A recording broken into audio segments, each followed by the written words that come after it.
I'm Serenity Walker, 38 years old, and I thought I knew how cruel family could be until that morning. My daughter Mackenzie stood frozen, her beautiful competition dress hanging in shreds between her fingers. My sister-in-law Heather smirked, those words still echoing, "Now my girls will win for sure." I felt my world collapsing until Mackenzie looked at me strangely calm and whispered something that changed everything. Where are you watching from today? Let me know in the comments and subscribe. If you want to hear how my daughter turned the tables on my sister-in-law in the most unexpected way. Growing up in Portland, dance was my everything. I lived and breathed ballet from age 4 until a devastating knee injury at 20 cut my promising career short. The doctors told me I would never dance professionally again, and that reality crushed me. But life has a way of opening new doors when others close. I channeled my passion into teaching, becoming a dance instructor at Riverside Academy of Arts, where I now help young dancers reach for dreams I once had. When my daughter Mackenzie was born 18 years ago, I saw something special in her from the start. By 5, she was already showing natural grace that many trained dancers struggle to achieve. Unlike me, who had to work relentlessly for technique, Mackenzie seemed born to dance. Yet what makes her truly exceptional isn't just her natural talent, it's her work ethic. While other teenagers were at parties or the mall, Mackenzie would be in our garage, which we converted to a small practice studio, perfecting her movements until her feet bled through her pointe shoes. "Just 30 more minutes, Mom," she would always say when I told her it was time for bed. Those 30 minutes inevitably stretched into hours. What amazed everyone most about Mackenzie wasn't just her technical precision, it was the emotional depth she brought to every performance. When she danced, people cried. They felt something. Her interpretation of music transcended mere movement. She told stories with her body that words could never capture. My husband James and I have been married for 20 wonderful years. We met in college. He was studying engineering while I was deep in my dance program. Unlike the stereotypical engineer, James has always been emotionally attuned, supportive, and kind. He works for a major tech company developing software for renewable energy systems, which often takes him away on business trips. Despite his busy schedule, he's never missed a single one of Mackenzie's important performances. Until now. "The flight's cancelled again," James said over the phone the day before the competition. "They're saying the snowstorm in Denver might keep planes grounded for another 24 hours. "She needs you there, James," I pleaded. "I know I'm trying everything. I'll rent a car and drive if I have to," he promised. That's the kind of father he is willing to drive 16 hours straight, if it meant being there for his daughter. The complicated part of our family's story begins with my mother-in-law, Diana Westbrook. Coming from old money and deep social connections in Boston's elite circles, Diana never approved of me. In her eyes, a dancer from a middle-class family in Oregon could never be good enough for her precious son. She made this abundantly clear from our first meeting, examining me like a specimen under glass, her lips permanently pursed in disapproval. "James tells me you're a dancer," she had said during that first dinner. "How interesting. I suppose there are scholarships for that sort of thing when one can't afford a proper education." 20 years later, and she still introduces me as James's wife, the dance teacher, at family functions as if my name isn't worth remembering. Diana's favoritism extends beyond me to our daughter as well. While she showers gifts and attention on her other grandchildren, Mackenzie receives birthday cards with $20 bills, a stark contrast to the lavish presents her cousins receive. The message has always been clear: you're not really Westbrooks. Then there's my sister-in-law Heather, married to James's older brother Richard. If Diana is cold, Heather is actively combative. A former pageant queen with an aggressively competitive streak, Heather views life as a zero-sum game. Every compliment to someone else is somehow a slight against her. Every achievement by another is a personal failure. And unfortunately, she's passed this mindset to her twin daughters Amber and Ashley. The twins are 17, just a year younger than Mackenzie, and also dancers, though they came to it much later, only after seeing how much attention Mackenzie's dancing received. Where Mackenzie dances with joy and passion, the twins dance with technical precision and fierce determination.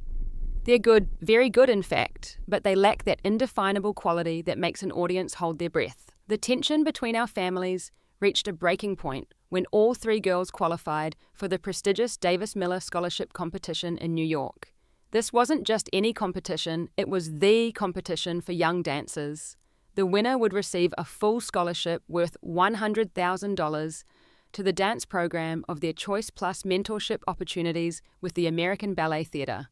For months, Mackenzie prepared relentlessly. She took extra shifts at the coffee shop where she worked part-time, saving every penny. When I asked what she was saving for, she simply said, something special for the competition. That something special turned out to be a custom-designed costume. Mackenzie had been secretly working with my old friend Thomas, a former Broadway costume designer, to create something truly unique. The dress they designed was breathtaking, a gradient of blues that seemed to capture the essence of water with strategically placed crystals that caught the light as she moved, creating the illusion that she was dancing through starlight. It cost nearly all of her savings, but when she tried it on for the first time, I knew it was worth every cent. "It's perfect," she whispered, twirling in front of the mirror. "When I dance in this, they'll have to see me." Little did we know then how those words would take on a completely different meaning in just a few days. We arrived in New York 2 days before the competition, checking into the Marriott near the Lincoln Center where the event would be held. Mackenzie immediately wanted to visit the venue, so we took a taxi over just to walk around the outside of the building and soak in the atmosphere. "Can you believe we're really here?" she asked, her eyes wide as she stared up at the imposing architecture. "All those hours of practice, and now we're actually here." I squeezed her hand. "You earned this, every bit of it." That evening, as we were settling in and deciding where to grab dinner, my phone rang. It was Diana. "We're having a family dinner at Boulud tonight at 7, she stated without preamble. "Richard and Heather are already here with the girls. James said you should join us." It wasn't a request, and I knew declining would only create more tension. "We'll be there," I said, trying to keep my voice neutral. Mackenzie groaned when I told her. "Do we have to? I was hoping to get extra practice in tonight. Just a couple hours," I promised. "Then you can practice all you want." The restaurant was exactly Diana's style. Expensive, elegant, and intimidating. Diana and Richard were already seated at a large round table when we arrived with Heather and the twins beside them. The twins were identical in almost every way. Same sleek blonde hair, same practiced smiles, same calculating eyes that immediately sized up Mackenzie's outfit. "Serenity Mackenzie, how lovely," Diana greeted with a smile that didn't reach her eyes. We were just discussing the twins' new training regimen. 6 hours daily with Madame Karanova. She rarely accepts private students, but she made an exception for girls with such exceptional talent. Heather jumped in. "The judges at regionals said they've never seen such perfect synchronization. Being twins gives them such an advantage, it's like watching one dancer with 4 legs." I felt Mackenzie tense beside me. Madame Karanova had declined to take her as a student the previous year, stating her calendar was completely full. "That's wonderful," I said politely, unfolding my napkin. Mackenzie's been working with Thomas Chen on her costume for the competition. He designed for the New York City Ballet for 15 years. Diana's eyebrows raised slightly. "Costumes are all well and good, but they can't make up for natural ability. Isn't that right, girls?" Amber and Ashley nodded in perfect unison, their matching smiles eerily similar. "Our costumes are designed by Valentina Morozov," Ashley said.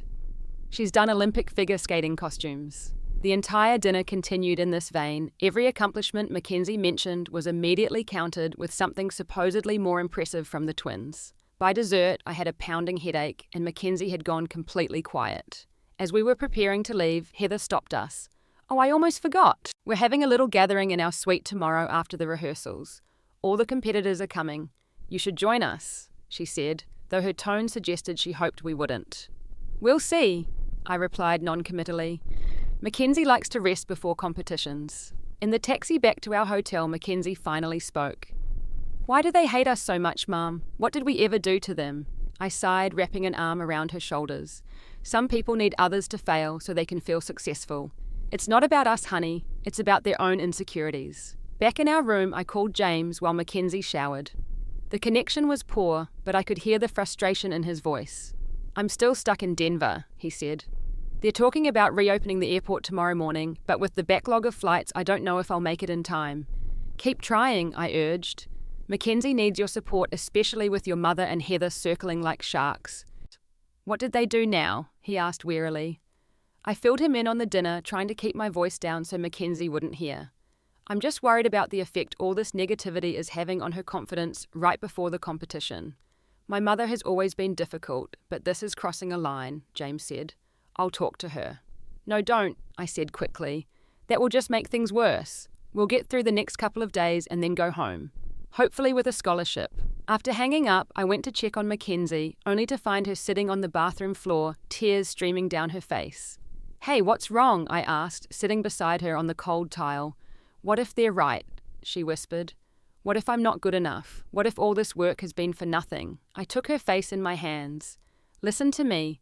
You are extraordinary. Not because of your technique, though, that's impeccable.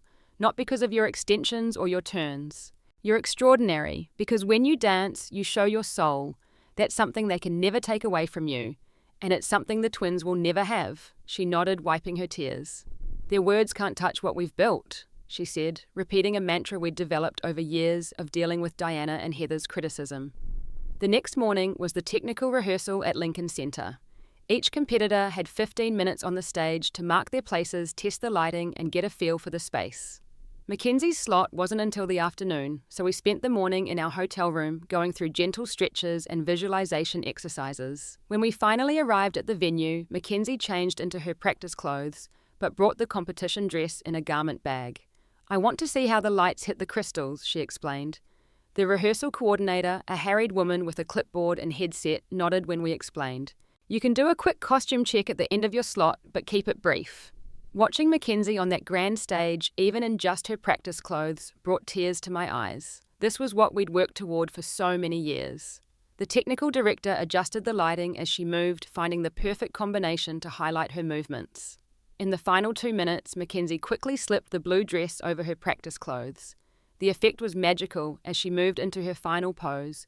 The crystals caught the light, creating a shower of sparkles that seemed to rain down around her. There was a small smattering of applause from the few people in the theatre, other dancers, coaches, and technical staff. But I noticed Diana, Heather, and the twins sitting in the back row, their expressions dark. As we gathered Mackenzie's things and prepared to leave, I saw the twins huddled together, phones out, apparently taking photos of Mackenzie's dress. When they saw me looking, they quickly put their phones away and whispered something to Heather, who glanced our way with a smile that sent chills down my spine. "Mum," Mackenzie murmured as we walked out, "I don't think those photos were for their social media." I squeezed her hand. "Don't worry about them. Let's focus on you. How did the stage feel?" "Perfect," she said. But I could see the concern lingering in her eyes. That night we ordered room service and went to bed early, deliberately avoiding Heather's gathering. Mackenzie fell asleep quickly, exhausted from the emotional and physical demands of the day, but I lay awake for hours, unable to shake the feeling that something wasn't right. The next morning, my phone rang just after 6 a.m. It was James. "I got a flight," he exclaimed. "I should land at JFK by noon. The competition starts at 2, right? I'll come straight from the airport." "That's wonderful," I said, relief washing over me. "Mackenzie will be so happy." "How are things there?" "Any more trouble from my mother or Heather?" "Nothing we can't handle," I assured him, not wanting to worry him with my vague suspicions. "Just get here safely." The morning of the competition dawned bright and clear. Mackenzie was up before the alarm, already doing gentle stretches by the window as the sun rose over the New York skyline. "Today's the day," she said, a mix of nervousness and excitement in her voice. "Everything we've worked for comes down to the next few hours." I smiled, pushing aside my own anxiety. "You're going to be amazing. Let's get some breakfast in you, and then we'll start getting ready." We ordered a light breakfast, toast, fruit, and yogurt for Mackenzie, and coffee strong enough to wake the dead for me. As we ate, we went over the schedule one more time. The competition would begin at 2 p.m, with Mackenzie performing 12th out of 20 contestants. The twins were scheduled to perform together right before her, a placement that felt a little too convenient to be coincidental. By 10 a.m, we were deep into preparation mode. Mackenzie's hair was secured in an immaculate bun, her makeup understated but effective, designed to be visible from the back row while still appearing natural. The dress hung on the bathroom door, catching the light even in the dim hotel room. Just as I was helping Mackenzie with her false eyelashes, there was a knock at the door. "Room service," called a voice. I frowned. "We didn't order anything else." "Maybe Dad sent something," Mackenzie suggested. I went to the door and opened it, surprised to find not room service, but Diana and Heather standing there. "Good morning," Diana said with a tight smile. "We thought we'd stop by to wish Mackenzie luck before the big event." Before I could respond, they had pushed past me into the room. Heather was carrying a tray with 3 coffee cups. "We brought lattes," she said brightly, setting the tray down on the desk. a little pre-competition tradition. The girls are just finishing their hair and makeup with their coach. The situation felt off, but I couldn't very well throw them out without creating a scene that might upset Mackenzie before her performance. That's thoughtful, I managed, closing the door. Mackenzie's just finishing her makeup. Diana wandered over to where the dress hung. So this is the famous costume, she said, examining it with a critical eye. It's certainly sparkly. Heather joined her, reaching out to touch the fabric. All these crystals must have cost a fortune, she commented, her tone suggesting it was money poorly spent. Mackenzie emerged from the bathroom, her transformation nearly complete. Only someone who truly knew her would see the tension in her shoulders at finding Diana and Heather in our room. "Good morning," she said politely. "Darling, you look lovely," Diana said in a tone that suggested surprise, though perhaps a touch more blush would bring some life to your face. I saw Mackenzie's jaw tighten slightly. "My makeup is designed for stage lighting," she explained. "It will look different under the spotlights." An uncomfortable silence fell. I cleared my throat. "Thank you for the coffee. We should probably continue getting ready though. It's a busy morning." Neither woman moved. Instead, Heather picked up one of the cups. "You must try these lattes. They're from that little place on the corner that all the dancers are raving about." Before anyone could respond, my phone rang. It was the front desk. "Mrs. Walker, there's a package for you at reception. It needs your signature." "I'll be right down," I said, relieved for the excuse to escape the tension for a moment. I turned to Mackenzie. "I'll just be a minute. Keep getting ready. I should never have left." But how could I have known what would happen in those few short minutes? The package turned out to be nothing more than a room service receipt that had been delivered to the wrong room. By the time I realized the mistake and returned to our room, less than 5 minutes had passed. But those 5 minutes changed everything. I opened the door to chaos. Mackenzie stood frozen in the center of the room, holding her once beautiful dress in her hands. The bodice had been torn almost completely in half, the delicate fabric hanging in tatters, crystals scattered across the carpet like tears. Heather stood nearby, a look of false innocence on her face that didn't match the malicious gleam in her eyes. "What a terrible accident," she was saying, her voice dripping with insincere concern. "I was just admiring the stitching when it snagged on my bracelet. These costumes really should be made more durably, don't you think?" Diana stood by the window watching the scene with a small, satisfied smile. "You did this on purpose," Mackenzie said, her voice eerily calm despite the devastation evident in her eyes. Heather dropped all pretense, then her expression hardening. "Prove it." She sneered, then added with chilling finality, "Now my girls will win for sure." I stood in the doorway, unable to process what I was seeing. The dress we'd saved for the dress Thomas had spent months designing, the dress that perfectly captured Mackenzie's artistry, ruined. With just hours before the competition. "Get out!" I finally managed, my voice shaking with rage. "Get out now before I call security." Diana sniffed, gathering her purse. "Come, Heather. We've offered our condolences for this unfortunate accident. There's nothing more to be done." They swept past me, Heather pausing at the door to add a final twist of the knife. Such a shame. All that work for nothing. When the door closed behind them, I collapsed onto the bed, tears springing to my eyes. "What are we going to do?" I gasped, panic rising in my chest. "The competition starts in 4 hours. We can't fix this. We don't have a backup. Your father isn't even here yet." I was spiraling, my mind racing through impossible solutions. Find a dance shop in New York, but there wouldn't be anything suitable for a competition of this caliber. Call Thomas. He was in California, too far to help. Withdraw from the competition. The thought broke my heart. Through my panic, I barely registered that Mackenzie wasn't joining in my distress. Instead, she carefully laid the ruined dress on the bed and looked at me with a strange calmness. "Mom," she said softly, "relax. I've got this." I stared at her, uncomprehending. "What do you mean, you've got this? Your dress is destroyed. We can't—" "I have another dress," she interrupted, her voice steady. "What?" I blinked, certain I'd misheard. Without another word, Mackenzie walked to the closet, pushed aside her suitcase, and pulled out a garment bag I'd never seen before. She unzipped it slowly, revealing a second dress that took my breath away. It wasn't identical to the first, it was better. Where the original had been a gradient of blues, this one shifted from deepest midnight at the hem to palest silver at the bodice, like the moon reflecting on water. The crystals were arranged in a more complex pattern, forming what looked like constellations across the fabric. It was breathtaking, sophisticated, and perfect for her choreography. How was all I could manage? Mackenzie smiled, a hint of mischief in her eyes that reminded me so much of James. After the regional competition, when Amber and Ashley were taking pictures of my costumes and whispering, I knew they might try something. So I asked Thomas to make a second dress, a secret one.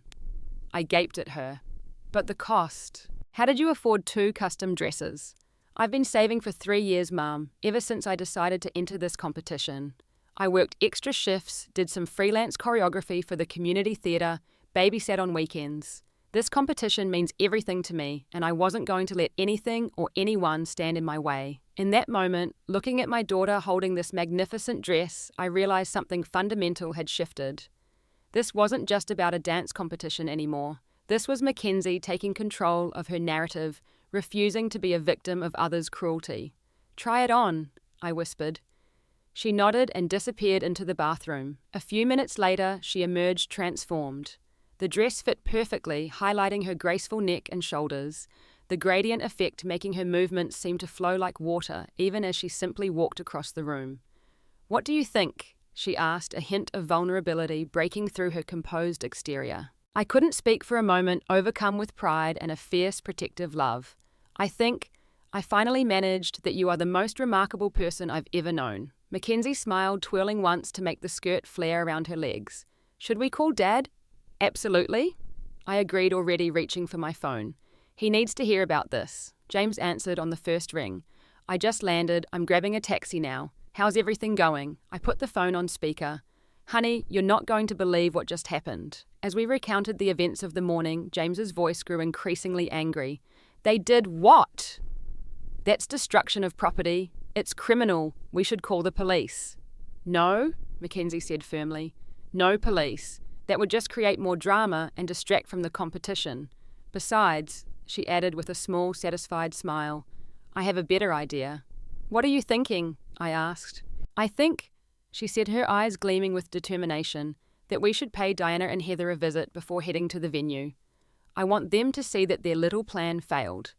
I hesitated, torn between wanting to avoid further confrontation and recognizing that Mackenzie needed this moment of triumph.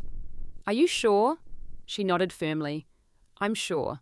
They thought they broke me. I want them to know they didn't even come close." James's voice came through the speaker, filled with pride.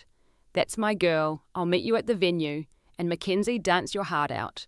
Show them what real talent looks like." After hanging up, Mackenzie and I gathered our things and headed down the hall to Diana and Heather's suite. I knocked firmly on the door, adrenaline coursing through my veins. Heather opened it, her smug expression freezing when she saw Mackenzie standing there in her new, even more spectacular dress. "What? How did you—" she stammered. Mackenzie simply smiled. "You should know by now, Aunt Heather. It takes more than a torn dress to stop me." Diana appeared behind Heather, her eyes widening at the sight of the dress. For once, the composed matriarch seemed at a loss for words. "We just wanted to let you know," I said, unable to keep the satisfaction from my voice, "that we'll see you at the competition. Mackenzie is ready to dance." As we walked away, I heard Heather's angry voice hissing something to Diana, followed by the sound of something breaking. Their plan had backfired spectacularly, and they knew it. In the elevator, Mackenzie turned to me, her expression serious. "I didn't do this just to spite them, Mom. I did it because I've worked too hard to let anyone take this opportunity away from me." I hugged her tightly. "I know, honey, and that's why you're going to win today. Not because of the dress, but because of who you are."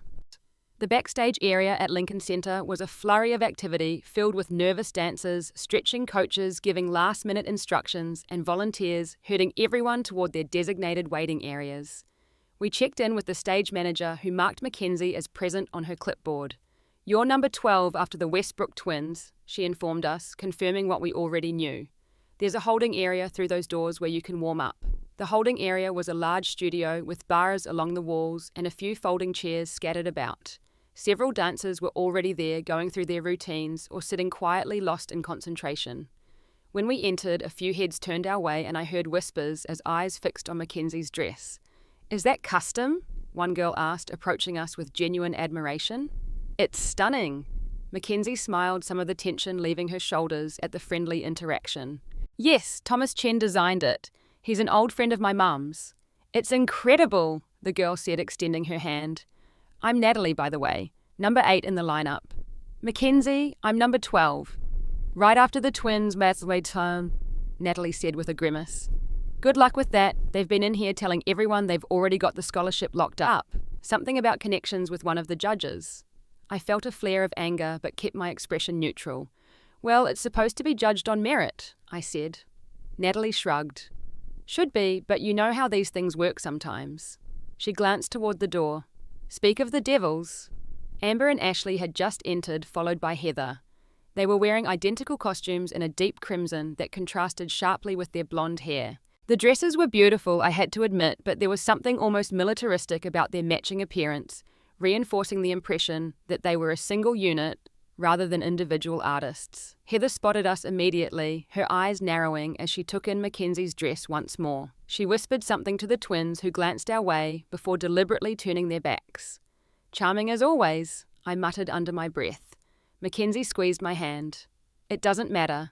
None of this matters except what happens on that stage. Over the next hour, Mackenzie went through her warm-up routine while I watched the monitor showing the performances in progress. Each dancer was remarkable in their own way. This competition truly attracted the best young talent in the country. But as I watched, I couldn't help evaluating them through a teacher's eye, noting where Mackenzie's technical precision or artistic interpretation might edge them out. Dancers 6 through 15, please proceed to the secondary holding area, a voice announced over the speakers. This was it. The secondary holding area was right off the wings of the stage where dancers would wait for their immediate turn to perform. Mackenzie gathered her things, taking a deep breath. You've got this, I assured her. Just dance like you do in our garage studio. Dance for yourself. She nodded, determination setting her features. I love you, Mom. Love you too, sweet girl. Now go show them what you can do. I wasn't allowed in the secondary holding area, only the dancers and official coaches could enter, so I made my way to the auditorium to find a seat. As I walked through the corridor, I spotted James rushing toward me still in his travel clothes. Did I miss it? He asked, breathless. No, she's just gone to the final holding area. Should be on in about 30 minutes. I filled him in quickly on the morning's events as we found seats near the front. I can't believe my own mother would stoop so low, James said, his voice tight with anger. After the competition, we're going to have a serious conversation about boundaries and respect. I nodded, but my focus was already shifting to the stage. The current dancer was finishing her routine, a technically impressive but somewhat emotionally flat interpretation of Tchaikovsky. The applause was polite but restrained. 3 more dancers performed, each better than the last, raising the stakes with every routine. Then it was the twins' turn. They entered from opposite sides of the stage, mirror images of each other in their crimson dresses. Their routine was built entirely around their identical appearance, with perfectly synchronized movements, creating visual effects that a single dancer couldn't achieve. It was undeniably impressive. Their timing was impeccable, their extensions identical down to the centimeter. The audience responded enthusiastically, with several people rising to their feet as the twins took their final pose. Diana and Richard were in the front row, standing and applauding vigorously. Heather, who must have run from backstage to see her daughters perform, was clapping with tears streaming down her face as if they'd already won. But something was missing from their performance. For all its technical excellence, it felt rehearsed to the point of being mechanical. There was no joy, no vulnerability, no risk. They had executed their routine flawlessly, but they hadn't moved me. As the twins exited, the announcer called Mackenzie's name. My heart seemed to stop as she walked onto the stage, the special lighting we'd arranged during rehearsal immediately highlighting the constellation pattern in her dress. She took her opening position, head bowed, arms wrapped around herself as if in protection. For 3 breathless seconds, she remained perfectly still as the first notes of Debussy's Clair de Lune began to play. Then she moved. From the first extension of her arm, it was clear we were witnessing something extraordinary. Mackenzie didn't just dance to the music, she became it. Each phrase was interpreted not just with technical precision, but with profound emotional understanding. Her body created shapes that seemed impossible, defying gravity with leaps that hung in the air a moment too long, turns that spun faster than the eye could follow. The dress came alive with her movement, the gradient shifting and flowing, the crystals catching the light to create the illusion of stars moving across the night sky. It was mesmerizing, transportive, but what truly set her apart was the story she told. Without words, through pure movement, she conveyed a narrative of vulnerability transformed into strength of isolation, giving way to self-discovery. It was personal, universal, and utterly captivating. As she moved into her final sequence, tears were streaming down my face. Beside me, James gripped my hand so tightly it almost hurt, his own eyes glistening. The last note hung in the air as Mackenzie held her final pose, arms outstretched, face lifted to the lights, a posture of complete openness and triumph. For a moment, there was absolute silence. Then the auditorium erupted. It wasn't just applause. It was a physical release of emotion, as if the entire audience had been holding their breath throughout her performance and could finally exhale. People were on their feet, some shouting, "Brava!" while others simply clapped with stunned expressions. I looked over at Diana and Heather. Diana's face was impossible to read, a mixture of shock and something that might almost have been admiration. Heather, however, was visibly seething, her hands clenched at her sides, while Richard applauded enthusiastically beside her. As Mackenzie took her bows, our eyes met across the distance, and she smiled a genuine, joyful smile that told me everything I needed to know. Whatever happened with the judge's decision, she had already won something far more valuable. She had discovered her own resilience and power. The remaining contestants performed, but there was a subdued quality to the audience now, as if everyone knew they were witnessing the aftermath of something special. When the last dancer finished, the head judge announced they would deliberate for 30 minutes before announcing the winner. James and I rushed backstage to find Mackenzie, who was surrounded by other competitors offering congratulations. "That was incredible," Natalie was saying as we approached. "I've never seen anything like it." Mackenzie glowed with quiet pride but remained humble.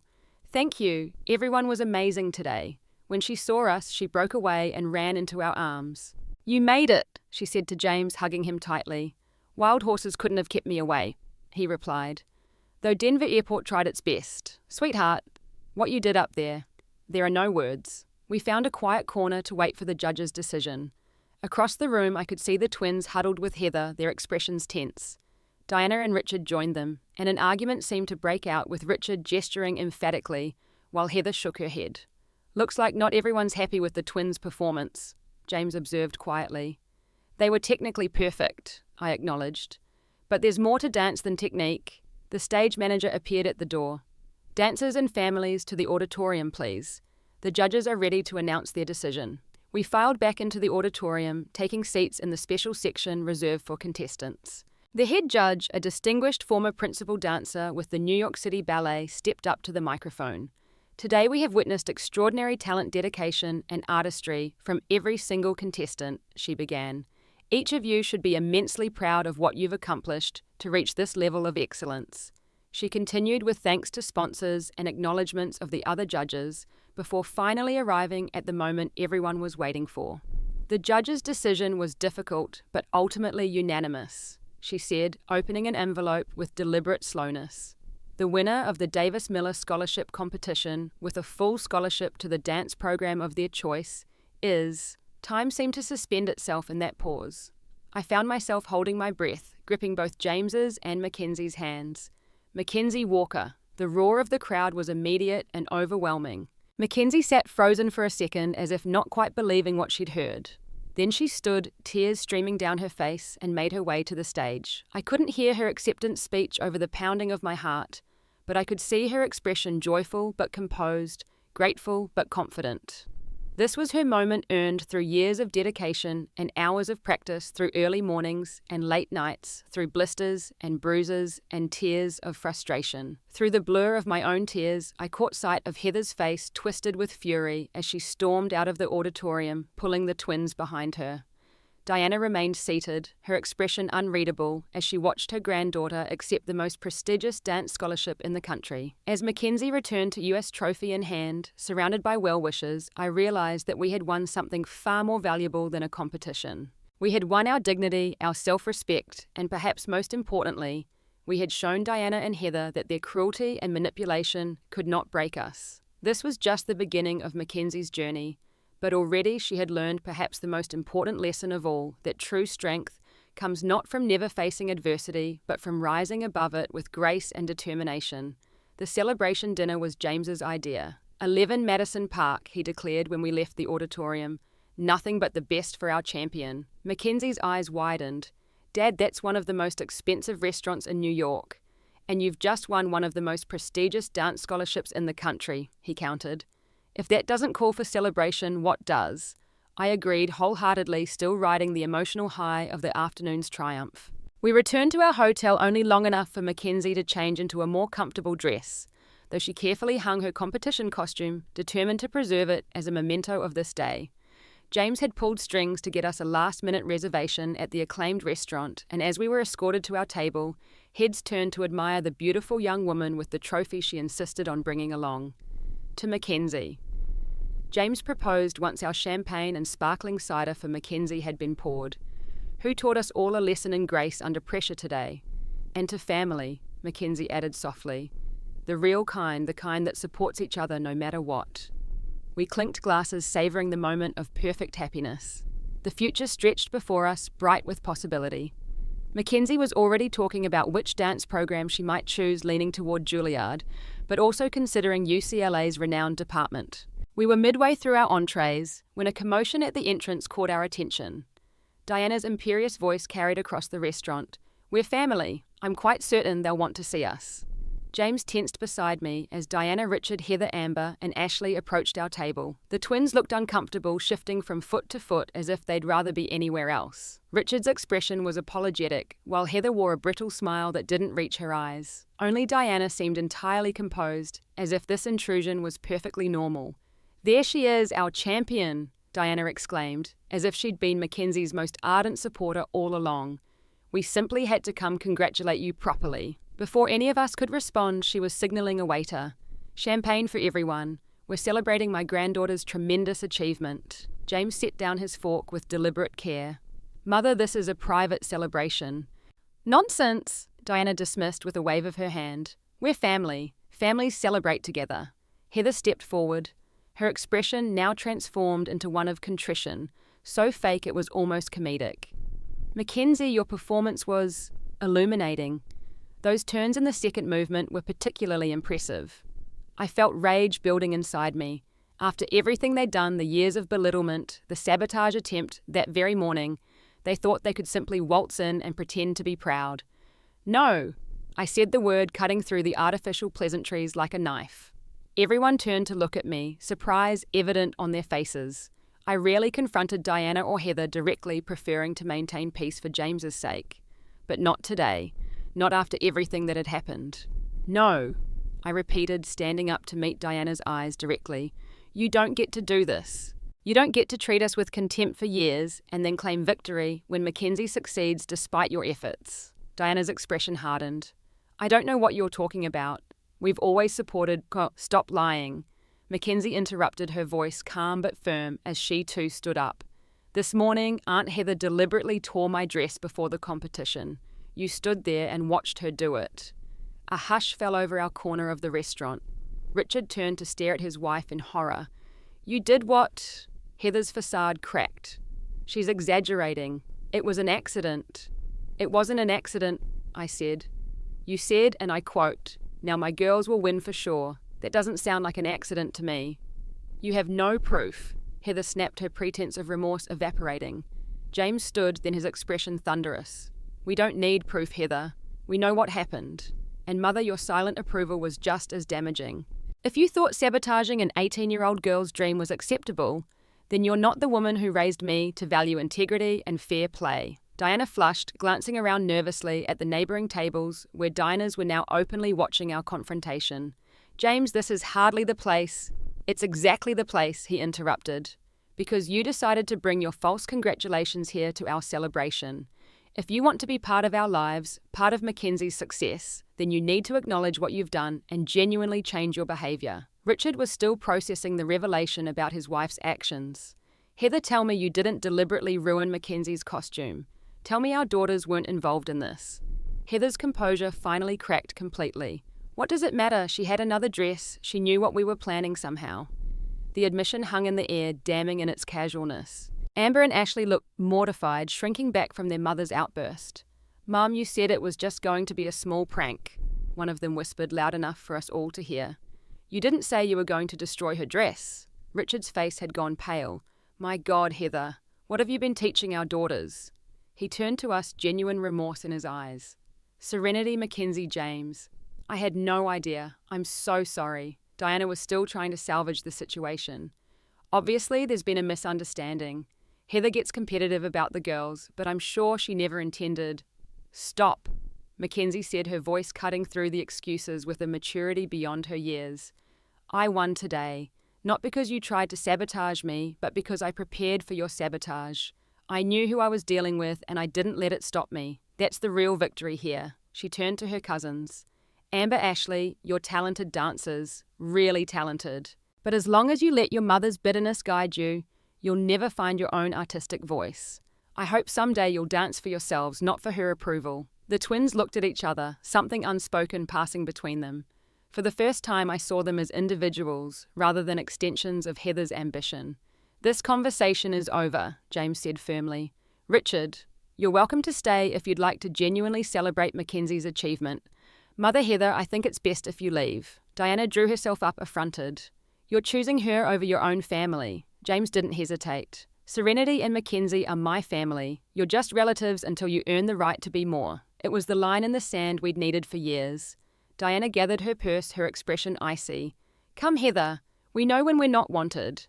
Actually, I'm staying, Richard said, surprising everyone. My niece just won an incredible scholarship and I'd like to hear about her plans. He moved away from Heather, taking a step toward our table. Heather's face contorted with rage. Richard, if you stay, don't bother coming back to the hotel room tonight. He shrugged. I'll get my own room then. I think we need some time apart anyway, especially after what I've learnt today. Heather stormed out, Diana following with as much dignity as she could muster. The twins hesitated, clearly torn. Girls, Richard said gently, you can make your own choice. After a moment's silent communication, Amber spoke. We'll go with Mum for now, but, Mackenzie, your dancing was amazing today. Congratulations. You deserve to win. With that surprisingly mature acknowledgement, they followed their mother, leaving Richard standing awkwardly by our table. May I join you? He asked hesitantly. James looked at me, then at Mackenzie, leaving the decision to us. Mackenzie nodded. Uncle Richard, I'd like that. As he took a seat, the tension slowly dissipated. We ordered dessert, and Richard asked Mackenzie thoughtful questions about her plans for the future. It was the first real conversation we'd ever had with him, without Diana or Heather's toxic influence. And I found myself wondering what our family dynamic might have been like all these years if they hadn't poisoned every interaction. By the end of the evening, something had shifted. A new configuration of our family was taking shape, one based on mutual respect rather than obligation or pretense. It wasn't perfect, and there were many conversations still to be had, boundaries to be established, trust to be rebuilt. But it was a beginning. As we walked back to the hotel under the New York City stars, Mackenzie linked her arms through mine and James's. You know what's funny? She said thoughtfully. If Aunt Heather hadn't tried to ruin my dress, I wouldn't have worn the second one. And honestly, I think the second dress was better. It caught the light exactly the way I wanted during that final sequence. James laughed. So in a way, her sabotage helped you win. Sometimes your greatest obstacles become your greatest opportunities, I said, squeezing her arm. You just have to be prepared to turn them around. 1 month after returning from New York, our lives had transformed in ways I never could have anticipated. Mackenzie's victory at the Davis Miller competition opened doors beyond the scholarship itself. Dance magazines wanted interviews, local news stations ran features on her success, and prestigious summer programs sent invitations. She handled the attention with the same grace she showed on stage, always redirecting conversations to her passion for dance, rather than the drama surrounding the competition. The family dynamics had shifted dramatically as well. Richard had made good on his hotel room threat, moving out of the house he shared with Heather and into a temporary apartment while they re-evaluated their relationship, as he diplomatically put it. The twins split their time between parents, but increasingly sought opportunities to connect with Mackenzie, calling her for advice about auditions or technique questions. I think they're actually nice people when they're not trying to be their mother, Mackenzie observed after a surprisingly pleasant lunch with her cousins. They're starting to develop their own styles instead of dancing identical routines. Diana predictably had retreated into icy silence for the first 2 weeks after the competition. Then surprisingly, she'd sent flowers to Mackenzie with a card that simply read, "Congratulations on your well-deserved success." It wasn't an apology, but from Diana, it was an unprecedented acknowledgement. James had been firm in establishing new boundaries with his mother. I told her that if she wants to be part of our lives, she needs to treat you and Mackenzie with respect, he told me. Not tolerance, not polite distance, actual respect. The most remarkable transformation, however, was in Mackenzie herself. Always talented and determined, she now carried herself with a new confidence. The scholarship meant she could attend Juilliard without financial strain, but her ambitions had expanded beyond performance. I want to create a summer program for dancers who can't afford intensive training, she announced over dinner one night. Something like the opportunities I've had, but accessible to kids from all backgrounds. I wasn't surprised by her generosity of spirit, but I was impressed by her vision. That's a wonderful idea. How would you fund it? I've been thinking about that, she said, excitement clear in her voice. What if I combined dance with costume design? I could create a line of performance wear that's both beautiful and functional and use the profits to fund scholarships. The idea was inspired, connecting her newfound interest in costume design, sparked by working with Thomas on her competition dresses, with her passion for making dance accessible to everyone. James and I exchanged proud glances across the table. Our daughter was mapping out a future that combined artistry with entrepreneurship and social responsibility. What more could we have hoped for? A week later, Mackenzie invited Amber and Ashley to join her for a community performance benefiting local arts education. To everyone's surprise, they accepted, and the three cousins began rehearsing a collaborative piece that highlighted their individual strengths, rather than forcing the twins into perfect synchronization. They're actually pretty cool when they're allowed to be themselves, Mackenzie admitted after a rehearsal. Ashley has this amazing musicality, and Amber can turn like nobody's business. The weekend before the benefit performance, the doorbell rang. I opened it to find Diana standing on our porch looking uncharacteristically uncertain. "Serenity," she said formally. "I wonder if I might speak with you and Mackenzie." I hesitated, then stepped back to allow her in. "Mackenzie's in the studio. I'll get her." When we were all seated in the living room, Diana took a deep breath. "I owe you both an apology." She said the words clearly difficult for her. "My behavior over the years, and particularly in New York, was unacceptable." Mackenzie and I exchanged surprised glances. "Richard has refused to speak to me until I make amends," Diana continued with surprising candor. "And James has made it clear that my relationship with him depends on treating his family with respect. But that's not why I'm here. I'm here because watching you dance, Mackenzie, it reminded me of what's truly valuable, not social standing or living through one's children, but nurturing genuine talent and passion." It wasn't a perfect apology. Diana was still Diana after all, but it was sincere in its way. "I'd like to attend your benefit performance," she concluded. "If you'll allow it." Mackenzie considered for a moment, then nodded. "I'd like that, Grandma. Amber and Ashley are dancing too. They're really good when they dance for themselves, not for competition." Something like shame flickered across Diana's face. "Yes, I'm beginning to see that." After she left, Mackenzie turned to me with a thoughtful expression. "Do you think people can really change, Mom?" I considered the question carefully.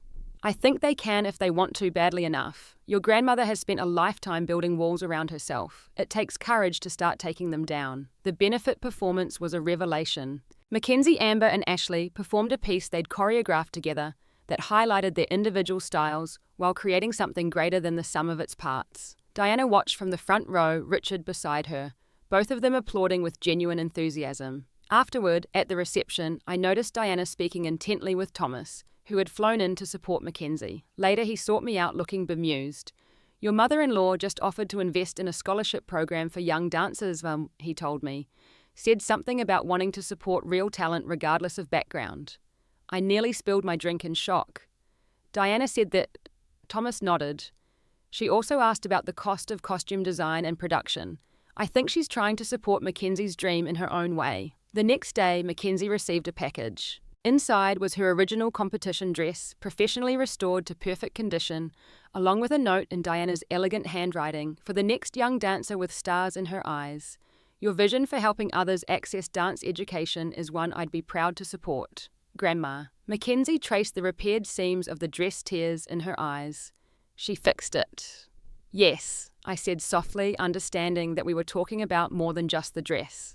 Some things can be mended if there's enough care and intention behind it. 2 days later, Mackenzie donated the restored dress to a talented 13-year-old in my beginners class, whose family could never afford such a costume. The girl's face when she tried it on that mixture of disbelief and joy of seeing herself transformed into the dancer she dreamed of becoming was perhaps the most perfect moment in this whole journey. As for me, I finally opened my own dance studio, focusing specifically on dancers who might not fit the traditional ballet mold. James supported the venture completely, helping with the business plan and renovating an old warehouse into a beautiful space with tall windows and sprung floors. Heather eventually apologized too, though hers came only after Richard made it clear their marriage depended on it. Her words seemed rehearsed, but there was a hint of genuine regret behind them. The twins, on the other hand, had formed a real friendship with Mackenzie, often coming to her for advice as they developed their own distinct artistic voices. Sometimes the dresses we wear get torn, but it's not about the fabric, it's about how gracefully we continue to dance through life's challenges. Mackenzie taught me that resilience isn't about never falling, it's about rising again with even greater determination. She showed me that preparation beats retaliation, that excellence is the best response to sabotage, and that true victory lies not in defeating others, but in becoming exactly who you're meant to be. Have you ever had someone try to sabotage your dreams? How did you respond? Let me know in the comments below, and if you enjoyed this story of overcoming family drama and finding your own path, please hit the like button and subscribe for more stories of resilience and triumph. Thank you for spending time with me today, and remember that sometimes your biggest challenges become your greatest strength.